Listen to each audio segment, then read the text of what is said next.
வணக்கம். திசைகளின் 10 மணி செய்திகள். போலி பிச்சைக்காரர்களின் நடமாட்டத்தை கையாள அனைத்து தரப்பினரும் கைகோர்க்க வேண்டும். ஜுல்கிஃப்லி அசான் அழைப்பு. ரமலான் மாதங்களில் சந்தைகளிலும் பள்ளிவாசல் வளாகங்களிலும் போலி பிச்சைக்காரர்கள் நடமாடுவது அதிகமாக இருப்பதால் அதை கையாள்வது குறித்து பொதுமக்களின் ஒத்துழைப்பு அதிகாரிகளுக்கு தேவை என்று பிரதமர் துறை அமைச்சர் ஜுல்கிஃப்லி அசான் தெரிவித்தார். பொதுமக்களின் ஆலோசனைகளையும் கருத்துகளையும் அதிகாரிகள் வரவேற்கின்றனர். ரமலான் மாதத்தில் உள்ளூர் வெளிநாட்டு போலி பிச்சைக்காரர்கள் வருகை திடீர் என அதிகரித்துள்ளது. இவர்கள் ரமலான் சந்தைகள், பள்ளிவாசல் வளாகங்கள் போன்ற பிரபலமான பகுதிகளில் காணப்படுகிறார்கள். கொத்தபாருவில் தாய்லாந்தில் இருந்து குழந்தைகள் உட்பட வெளிநாட்டு பிச்சைக்காரர்களை அழைத்து வரும் ஒரு ஒழுங்கமைக்கப்பட்ட சிண்டிகேட் உள்ளதாக கிளந்தான் அதிகாரிகள் தெரிவித்ததை சுட்டிக்காட்டி பேசிய அமைச்சர் ஜுல்கிஃப்லி அசான் இவ்வாறு கூறினார். மாமன்னர் சுல்தான் இப்ராஹிம் தாம் அங்கீகரித்த பெறுநர்களின் பட்டியலுக்கு அனுப்ப நோன்பு பெருநாள் வாழ்த்து அட்டைகளில் கையெழுத்திட்டார். கைபேசி போன்ற தகவல் தொடர்பு தொழில்நுட்பத்தின் முன்னேற்றத்திற்கு முந்தைய காலத்தை நினைவுகூரும் வகையில் நோன்பு பெருநாள் வாழ்த்து அட்டைகளை அனுப்பும் வழக்கத்தை தொடர விரும்புவதாக சுல்தான் இப்ராஹிம் கூறினார். முன்பு கைபேசிகள், குறுஞ்செய்திகள், வாட்ஸ்அப் போன்றவை எதுவும் இல்லை. வாழ்த்து அட்டைகளை அனுப்பி வாழ்த்துக்களை எழுதி கையெழுத்திட்டு இப்படித்தான் நாங்கள் தொடர்பு கொண்டோம் என்று சுல்தான் இப்ராஹிம் தனது அதிகாரப்பூர்வ முகநூல் கணக்கில் பதிவிட்டுள்ளார். புஷ்பகோம் வாகன பரிசோதனை மையத்தின் வரிசை முறையை மேம்படுத்துவது ரன்னர் எனப்படும் இடைத்தரகர்களின் பங்கை நிறுத்த போதுமானதாக இருக்கும் என்று போக்குவரத்து அமைச்சர் ஆந்தனி லோக் தெரிவித்துள்ளார். புஷ்பகோம் வரிசை முறையில் உள்ள பலவீனங்களால் தான் இடைத்தரகர்கள் பிரச்சினை உருவானது என்றும் அதனால்தான் அதை மேம்படுத்த வேண்டும் என்றும் அவர் கூறினார். நாட்டின் ஒவ்வொரு புஷ்பகோம் கிளையிலும் அதிகாரிகளை நியமிப்பதன் மூலம் மட்டும் இந்த பிரச்சினை தீராது என்றும் அவர் கூறினார். புஷ்பகோம் தங்கள் எண் வரிசை முறையில் உள்ள பலவீனங்களை சரி செய்ய வேண்டும். ஒரு நாளில் ஏராளமான வரிசைகளை பதிவு செய்யக்கூடிய நபர்கள் இருப்பதை முன்பே கண்டறிந்துள்ளோம். ஒரே சேஸ் எண்ணை பயன்படுத்தி வெவ்வேறு வாகன பதிவு எண்களை பதிவு செய்கின்றனர். புஷ்பகோம் இதை மேம்படுத்த வேண்டும். நாட்டின் ஒவ்வொரு புஷ்பகோம் கிளையிலும் சாலை போக்குவரத்து துறை ஜேபிஜே அதிகாரிகளை நியமிப்பது சாத்தியம் இல்லை. அவ்வாறு செய்தால் ஜேபிஜேவின் அதிகமான வளங்களை பயன்படுத்த வேண்டியிருக்கும். எனவே அமைப்பை மேம்படுத்த வேண்டும், அதிகாரிகளை நியமிக்க கூடாது என்று அவர் கூறினார். சனிக்கிழமை வரை நாடு முழுவதும் உள்ள ரமலான் சந்தை உணவு விற்பனையாளர்களுக்கு மொத்தம் 1012 எச்சரிக்கை அறிக்கைகள் வழங்கப்பட்டுள்ளன. உணவு பாதுகாப்பு, சுகாதார விதிமுறைகளை பின்பற்ற தவறிய வணிகர்கள் மீது மாநில சுகாதாரத்துறை ஆய்வின் அடிப்படையில் இந்த நடவடிக்கை எடுக்கப்பட்டுள்ளது என்று சுகாதார அமைச்சர் டாக்டர் ஜுல்கிஃப்லி அமான் தெரிவித்தார். உணவு கையாளும் பயிற்சியை மேற்கொள்ளாதது, டைபாய்டு தடுப்பூசி போடாதது, உணவை கையாளும் போது முறையற்ற ஆடை அணிவது ஆகியவை கண்டறியப்பட்ட குற்றங்களில் அடங்கும். கடந்த மார்ச் 2 முதல் நேற்று வரை அனைத்து ரமலான் சந்தை பகுதிகளும் ஆய்வு செய்யப்பட்டுள்ளன என்று அவர் கூறினார். 1983ஆம் ஆண்டு உணவு சட்டத்தின் பிரிவு 32B இன் கீழ் அனைத்து அறிவிப்புகளும் வழங்கப்பட்டுள்ளன என்று டாக்டர் ஜுல்கிஃப்லி வலியுறுத்தினார். நச்சுணவு ஏற்படுவதை தவிர்க்க அனைத்து உணவு கையாளுபவர்களும் ரமலான் சந்தை வணிகர்கள் நிர்ணயிக்கப்பட்ட விதிமுறைகளுக்கு இணங்க வேண்டும் என்றும் அவர் நினைவுபடுத்தினார்.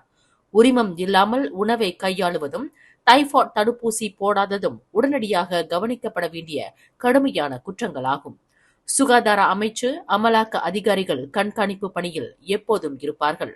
மேலும் அனைத்து வணிகர்களும் நிர்ணயிக்கப்பட்ட நிபந்தனைகளுக்கு இணங்குவதை உறுதி செய்வார்கள் என்று அவர் கூறினார். எதிர்வரும் ஏப்ரல் மாதம் சீனாவில் இருந்து வரவிருக்கும் ETS 2 மின்சார ரயில் செட்கள் ஆகஸ்ட் மாதத்திற்குள் இயக்கப்படும் என எதிர்பார்க்கப்படுகிறது. ETS மின்சார ரயில் சேவை நாட்டின் ரயில்வே வரலாற்றில் ஒரு புதிய சாதனை என்று போக்குவரத்து அமைச்சர் ஆந்தனி லோக் தெரிவித்தார். 10 செட்களும் வரும் வரை காத்திருக்கப் போவதில்லை எனவும் தயாரான செட்களுடன் புதிய ரயில் சேவை தொடரப்படும் என்றும் அவர் கூறினார். ஜொஹூரில் வெள்ளத்தால் பாதிக்கப்பட்ட 5 மாவட்டங்களின் சாலைகளில் ஏற்பட்ட 800 பள்ளங்களை நாளைக்குள் சரி செய்ய மாநில அரசு இலக்கு நிர்ணயித்துள்ளது. ஜொஹூர் பாரு மாவட்டத்தில் சுமார் 500 பள்ளங்கள் இருப்பதாகவும், குலாய், பொந்தியான், கொத்ததிங்கி, குளுவாங் ஆகிய மாவட்டங்களில் மேலும் 300 பள்ளங்கள் கண்டறியப்பட்டுள்ளதாகவும் ஜொஹோர் மாநில பொதுப்பணி, போக்குவரத்து, உள்கட்டமைப்பு, தகவல் தொடர்பு ஆட்சிக்குழு உறுப்பினர் முகமது ஃபஸ்லி முகமது சலே தெரிவித்துள்ளார். சாலை பயனர்களுக்கு ஆபத்தை விளைவிக்கும் வகையில் பல சாலைகள் விரிசல், பள்ளங்கள், நிலச்சரிவுகள் போன்ற சேதங்கள் அடைந்துள்ளன. சம்பந்தப்பட்ட குத்தகையாளர்களையும் ஊராட்சி மன்றங்களையும் பழுது பார்க்க உத்தரவிட்டுள்ளதாக அவர் குறிப்பிட்டார். இதற்கான மொத்த செலவாக 5,60,000 ரிங்கிட்டாக கணிக்கப்பட்டுள்ளது.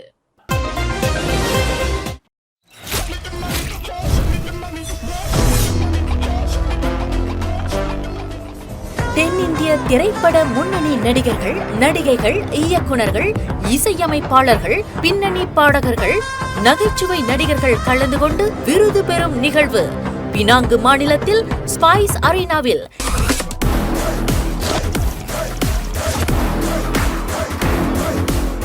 ஏப்ரல் 5ஆம் தேதி சனிக்கிழமை மாலை 5 மணிக்கு 17ஆம் ஆண்டு எடிசன் தமிழ் திரை விருதுகள் நடைபெறவுள்ளது. அந்நிகழ்வில் பார்வையாளர்களாக கலந்து கொண்டு நிகழ்ச்சியை கண்டுகளிக்க இன்றே முன்பதிவு செய்வீர். myticket.asia.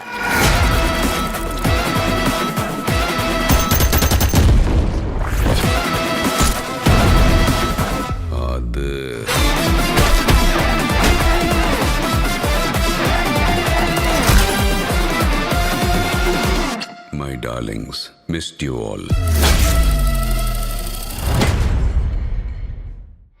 தொடர்புக்கு 01978601444 03860050196. ஜொஹோர் ஆட்சியாளர் பதவி வகிக்கும் துன்கு மகோதா இஸ்மாயில் வெள்ளத்தால் பாதிக்கப்பட்டவர்களுக்கு உடனடியாக உதவ சவுதர்ன் வாலண்டியர்ஸ் தன்னார்வலர்களுக்கு உத்தரவிட்டுள்ளார். வெள்ளத்தால் பாதிக்கப்பட்ட பகுதிகளை சுத்தம் செய்ய உதவுவது உட்பட உடனடி உதவி பாதிக்கப்பட்டவர்களின் சுமையை குறைக்க அவசியம் என்று துன்கு மகோதா இஸ்மாயில் கூறினார். முன்னதாக இன்று இங்குள்ள தமன் தம்போய் இண்டாவில் வெள்ளத்தால் பாதிக்கப்பட்ட குடும்பங்களை நேரில் கண்டு நன்கொடை வழங்கினார். தமன் தம்போய் இண்டா பள்ளிவாசலை சுத்தம் செய்த தன்னார்வ தொண்டர்களுடன் நேரத்தை செலவிட்டார். கடந்த புதன்கிழமை முதல் ஜொஹோரை வெள்ளம் சூழ்ந்துள்ளது. இது 19 ஆண்டுகளுக்கு முன்பு 2006ஆம் ஆண்டு நேர்ந்த பெரும் வெள்ளத்திற்கு பிறகு மிக மோசமானதாக பாதிக்கப்பட்ட குடியிருப்பாளர்களால் விவரிக்கப்பட்டது. இது பலரின் வீடுகள், கூரை வரை வெள்ளத்தில் மூழ்கடித்தது. மேலும் பல பாதிக்கப்பட்டவர்கள் உயரமான குடியிருப்புகளில் சிக்கிக் கொண்டனர். உணவு உதவி கேட்க வேண்டிய கட்டாயம் ஏற்பட்டது. நேற்று கொலலம்பூரில் உள்ள சிகாம்பூட் பகுதியில் வெளிநாட்டினரின் குடியேற்றத்தை ஒடுக்குவதற்கான ஆப்ஸ் செரோபோ நடவடிக்கையின் போது சட்டவிரோதமாக அமைக்கப்பட்ட 9 குடிசைகள் இடித்து தள்ளப்பட்டன. அரச மலேசிய காவல் படை தலைமையில் மேற்கொள்ளப்பட்ட இந்த ஒருங்கிணைந்த நடவடிக்கையில் மலேசிய குடிநுழைவுத் துறையும் ஐஸ்லாங்கோ சிண்டியன் பர்ஹாட் ஆகியவையும் ஈடுபட்டதாக கொலலம்பூர் மாநகர் மன்றம் வெளியிட்ட அறிக்கையில் தெரிவிக்கப்பட்டுள்ளது. DBKL வெளியிட்ட தகவலின்படி குறிப்பிட்ட இடங்களில் நடத்திய விசாரணையில் 9 சட்டவிரோத குடிசைகளும் மரக்கட்டையாலும் பயன்படுத்தப்பட்ட பொருட்களாலும் கட்டப்பட்ட குடிசைகள் குடியிருப்புகளாக மாற்றப்பட்டது தெரியவந்தது. மேலும் ஒவ்வொரு குடியிருப்புக்கும் இயற்கையான நீர் விநியோகங்கள் கிடைத்துள்ளன. ஆனால் அந்த பகுதியில் மின்சாரம் இல்லை என்று DBKL கூறியது. இதன் விளைவாக 1974ஆம் ஆண்டு சாலைகள், வடிகால்கள், கட்டடங்கள் சட்டத்தின்படி அனைத்து கட்டமைப்புகளும் இடிக்கப்பட்டன. இடிக்கப்பட்ட அனைத்து கழிவுகளும் நடவடிக்கை முடிந்த பிறகு DBKL மூலம் அகற்றப்பட்டன. இந்த நடவடிக்கையில் மலேசிய குடிநுழைவுத்துறை 6 வெளிநாட்டினரை கைது செய்தது. இவ்வாண்டு நோன்பு பெருநாள் காலத்தில் 24வது ஆப்ஸ்லாமாட் சோதனை நடவடிக்கைக்காக சாலை போக்குவரத்து அமலாக்கத்துறையின் கிட்டத்தட்ட 7,000 அதிகாரிகள் ஈடுபடுத்தப்படுவார்கள். இந்த சோதனை எதிர்வரும் மார்ச் 29 முதல் ஏப்ரல் 3 வரை நடப்பில் இருக்கும் என புகிட் அமான் சாலை போக்குவரத்து அமலாக்கத்துறையின் இயக்குநர் டத்துஸ்ரீ முகமது யூஸ்ரி ஹசன் பஸ்ரி தெரிவித்தார். ரூமாஹ் ஸ்லாமாட், ஸ்லாமாட் சம்பாய் கே டெஸ்டினாசி என்ற கருப்பொருளை கொண்ட ஆப்ஸ்லாமாட் சோதனை நடவடிக்கை 6 நாட்களுக்கு நடப்பில் இருக்கும். அதிகமான போக்குவரத்து நெரிசல் உள்ள 25 இடங்களும், அடிக்கடி விபத்து நடக்கும் 46 அபாயகரமான இடங்களும் அடையாளம் காணப்பட்டுள்ளன. அசாதாரண போக்குவரத்து நெரிசல் ஏற்பட்டால் அதனை எளிதாக்கவும் தொடர்ச்சியான கண்காணிப்பு மேற்கொள்ளப்படும் என முகமது யூஸ்ரி மேலும் சொன்னார். ஜொஹூரில் வெள்ளத்தால் பாதிக்கப்பட்ட 3 மாவட்டங்களில் 50க்கும் மேற்பட்ட இடங்களில் துண்டிக்கப்பட்ட மின்சாரம் முழுமையாக வழக்க நிலைக்கு திரும்பியது என தினகு நேஷனல் புர்ஹான் தனது முகநூல் பக்கத்தில் வெளியிட்ட அறிக்கையில் தெரிவித்துள்ளது. மின் விநியோகத்தை மீட்டெடுக்கும் பணி நடந்து கொண்டிருந்த காலம் முழுவதும் ஒத்துழைப்பு வழங்கிய அனைத்து வாடிக்கையாளர்களுக்கும் தாங்கள் நன்றியை தெரிவித்துக் கொள்வதாகவும் அந்த அறிக்கையில் கூறப்பட்டுள்ளது. இதற்கு முன்பு பாதுகாப்பு காரணங்களுக்காக TNB மின்சார விநியோகத்தை நிறுத்தியது குறிப்பிடத்தக்கது. இன்று அதிகாலை தலைநகர் ஜலன் குச்சிங்கில் காவல்துறையினரின் சோதனையில் இருந்து தப்பி ஓடிய ஒருவர் தேடப்பட்டு வருகிறார். அந்த நபர் செந்தூலில் உள்ள தமான் ரெயின்போவில் இருந்து ஜலன் குச்சிங் வரை நிகழ்ந்த கேபிள் திருட்டு வழக்கில் சம்பந்தப்பட்டுள்ளார் என சந்தேகிக்கப்படுவதாக செந்தூல் மாவட்ட போலீஸ் தலைவர் அசிஸ்டன்ட் கமிஷனர் அமட் சுகார்னோ முகமது ஜஹாரி கூறினார். அந்த நபரின் வாகனத்தை ரோந்து போலீஸ் உறுப்பினர்கள் துரத்தினர்.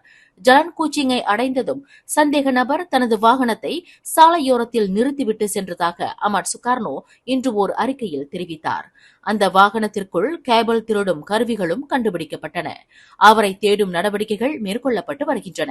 கைவிடப்பட்ட வாகனத்தை ஆய்வு செய்ததில் அந்த வாகனம் ஒரு வாடகை வாகன நிறுவனத்தின் பெயரில் பதிவு செய்யப்பட்டுள்ளது. 27 வினாடிகள் நீடிக்கும் வீடியோ பதிவின் மூலம் இந்த சம்பவம் சமூக ஊடகங்களில் வைரலானது. சந்தேக நபரின் வாகனம் மற்றொரு வாகனத்தில் மோதியதாக நம்பப்படுகிறது. தப்பி ஓடிய சந்தேக நபரை பிடிக்க போலீசார் முயன்றதால் துரத்தும் சம்பவங்களும் நடந்தன என அமட் சுகார்னோ மேலும் குறிப்பிட்டார். மார்ச் 22ஆம் தேதி கோயில் கட்டுமானம் குறித்த பிரச்சினை தொடர்பாக சமய போதகர் ஃபிர்டவுஸ் வோங்குக்கு கொலை மிரட்டல் விடுத்ததாக நம்பப்படும் ஒரு நபரை போலீசார் கைது செய்தனர் என பட்டாலிங் ஜயா மாவட்ட காவல்துறை தலைவர் ACP ஷாருல் நிசாம் ஜாஃபார் கூறினார். மார்ச் 21ஆம் தேதி பிற்பகல் 4:18 மணியளவில் தகாத வார்த்தைகள் கொண்டு கொலை மிரட்டல்கள் அடங்கிய குரல் பதிவை பெற்ற பிறகு உள்ளூர் நபர் ஒருவர் காவல் நிலையத்தில் புகார் அளித்தார்.